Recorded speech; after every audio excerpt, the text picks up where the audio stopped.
Good morning बंधुरा तोमरा सबाई केमन आछो। आशा करी प्रत्येके खूब भालो आछो, आमराओ भालो आछि। तो देखो आमार गोपाल सोना आजके घुम थेके उठे स्नान टान करे निच्छे। एकटा तुलसी पाता दिए दिएछि फार्स्टे, जेई पात्रे आमार गोपाल सोना चान करछे। तारपरे स्नान टान करानोर परे आमी मुछिए दिच्छी। मुछिए देওয়ার পরে আমি গোপাল সোনাকে ড্রেসপত্র পরাবো।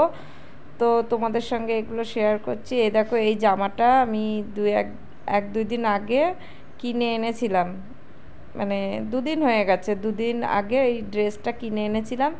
এই ড্রেসটা এত ভালো লাগলো তো পরিয়ে দিয়েছি। আর এই দেখো, ড্রেসটার কোমরের দিকে আমি একটা মানে বেল্ট তৈরি করেছি, সেই বেল্টটা দিয়ে বেঁধে দিই।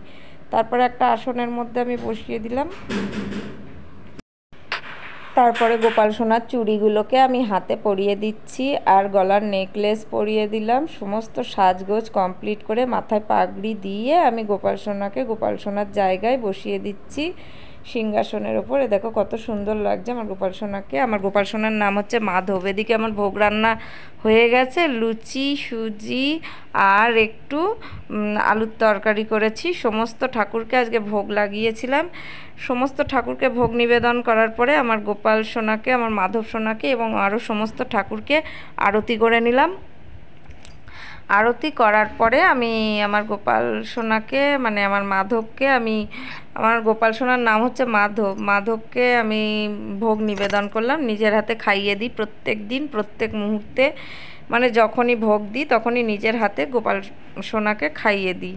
খাওয়ানোর পরে ভোগগুলো নিচে নামিয়ে দিলাম। এরপরে আমি জল খাইয়ে দেবো। জল টল খাওয়ানোর পরে মুখটা সুন্দর করে মুছিয়ে দেবো। তো আমার গোপাল সোনাকে আমি কিভাবে সেবা করি তোমাদের সঙ্গে শেয়ার করলাম। ভালো লাগলে লাইক শেয়ার এবং কমেন্ট করো। দেখা হবে নতুন একটা কোনো ব্লগে। ভালো থেকো, সুস্থ থেকো সবাই। Bye bye.